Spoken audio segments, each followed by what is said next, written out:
नमस्कार दोस्तों। आज तारीख है 18 दिसंबर, दिन है सोमवार। परत दर परत व्यू चैनल में आपका स्वागत है। विश्लेषण कार्यक्रम में आज का मुद्दा है, क्या हरियाणा में बीजेपी जेजेपी के साथ गठबंधन तोड़ना चाहती है? क्या है ये वजह? आपको मालूम है कि हरियाणा में बीजेपी और जेजेपी गठबंधन की सरकार पिछले करीब 4 वर्षों से चली आ रही है।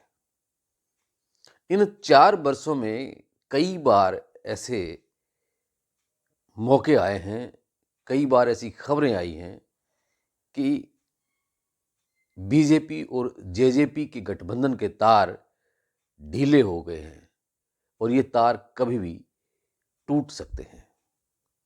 लेकिन ये तार अभी तक बरकरार हैं। हालांकि इनेलो के सुप्रीमो व पूर्व मुख्यमंत्री ओम प्रकाश चौटाला ने भी कई बार कहा कि बीजेपी और जेजेपी का गठबंधन जल्द ही टूट जाएगा और ये सरकार चंद महीनों की मेहमान है और मध्यावधि चुनाव होने के आसार हैं। लेकिन ये कहते कहते ओम प्रकाश चौटाला थक से गए होंगे, लेकिन गठबंधन अभी तक जस का तस बरकरार है। हालांकि अभी भी इस गठबंधन को लेकर ये कयास चलाए जा रहे हैं, ये जारी है कि गठबंधन टूट सकता है। लेकिन सवाल ये है कि क्यों टूटेगा और कब टूटेगा। इस गठबंधन को लेकर बीजेपी के नेता भी कई बार ऐसे बयान दे चुके हैं। अगर बात करें पूर्व केंद्रीय मंत्री जो बीजेपी के नेता हैं फिलहाल, बेशक उनका बीजेपी से मोह भंग होने लगा है, वो भी ये कहते हैं कि अगर बीजेपी हरियाणा में जेजेपी के साथ गठबंधन नहीं तोड़ेगी तो आगामी लोकसभा और विधानसभा चुनाव में हरियाणा में बीजेपी की सरकार किसी भी सूरत में नहीं बन सकेगी। इतना ही नहीं, हरियाणा के गृह मंत्री अनिल विज ने भी अभी हाल ही में बीते दिनों जब राजस्थान विधानसभा के चुनाव परिणाम आए तो उस वक्त भी उन्होंने मीडिया से रूबरू होते हुए कहा था कि राजस्थान के विधानसभा चुनाव में आम आदमी पार्टी और जेजेपी ने भी चुनाव लड़ा था। जहां आम आदमी पार्टी के प्रत्याशियों की जमानतें जब्त हुई, वहीं जेजेपी के प्रत्याशियों की भी जमानत जब्त हुई है। उन्होंने यहां तक भी कह दिया कि जेजेपी का मतलब जमानत जब्त पार्टी है। जब इस तरह के बयानबाजी बीजेपी की तरफ से, उनके नेताओं की तरफ से आने लगें तो ये मान के चलिए कि गठबंधन के तार कहीं न कहीं आपस में टूटने के लिए बेताब हैं। हालांकि जब अमित शाह आए थे हरियाणा के दौरे पे, उस वक्त भी उन्होंने मुख्यमंत्री मनोहर लाल को साफ तौर से कहा था कि हरियाणा की सभी 10 सीटों पर बीजेपी की जीत होनी चाहिए।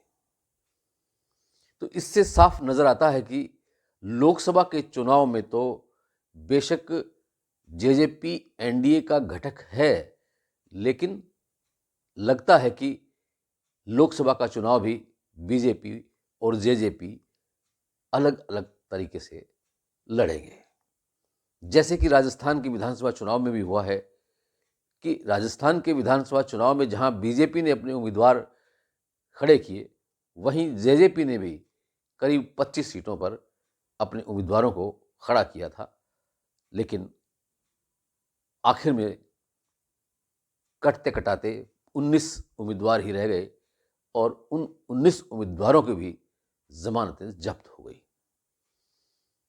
अब 3 जो राज्यों के विधानसभा चुनाव के परिणाम आए हैं, राजस्थान, छत्तीसगढ़ और मध्य प्रदेश में, जहां बीजेपी की जीत हुई है, तो उस जीत को देखते हुए बीजेपी के हौसले काफ़ी बुलंद हैं और वो चाहती है कि आगामी लोकसभा चुनाव में भी हरियाणा में बीजेपी अपने ही दमखम पर चुनाव लड़े। तो इन बातों को देखते हुए लगता है कि लोकसभा के चुनाव होने से पहले हो सकता है बीजेपी और जेजेपी का गठबंधन हरियाणा में टूट सकता है। और अगर हरियाणा में लोकसभा चुनाव के साथ हरियाणा विधानसभा के चुनाव भी हो, जैसे कि अभी आसार बनते जा रहे हैं, हो सकते हैं, सियासत में कुछ भी हो सकता है। हालांकि हरियाणा विधानसभा चुनाव के अभी काफ़ी समय पड़ा है, 8-9 महीने बाकी हैं, 10 महीने बाकी हैं।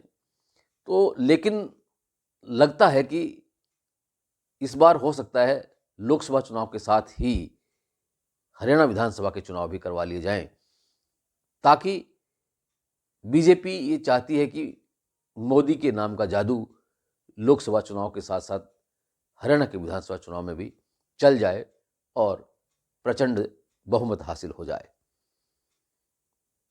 हालांकि जेजेपी के नेता और हरियाणा के फिलहाल मौजूदा deputy chief minister Dushyant Chautala और जेजेपी के सुप्रीमो अजय चौटाला ऐसी फिलहाल कोई बयानबाजी नहीं देना चाह रहे हैं कि जिससे बीजेपी और जेजेपी के गठबंधन टूटे।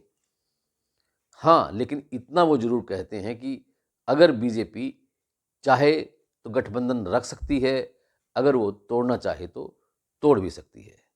ये बीजेपी के पाले में उन्होंने गेंद डाली हुई है। अब देखना यह है कि क्या हरियाणा में बीजेपी और जेजेपी का गठबंधन जारी रहेगा।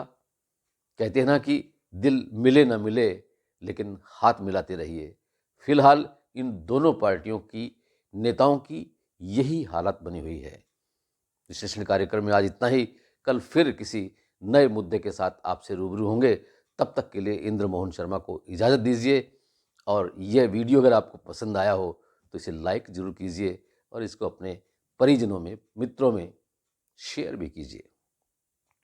चैनल को सब्सक्राइब भी कर दीजिए, इसके बेल आइकन के बटन को भी दबा दीजिए। क्या चलता आता है, क्या घसता है आपका, कर दीजिए ना। आपको बहुत बहुत धन्यवाद, बहुत बहुत शुक्रिया।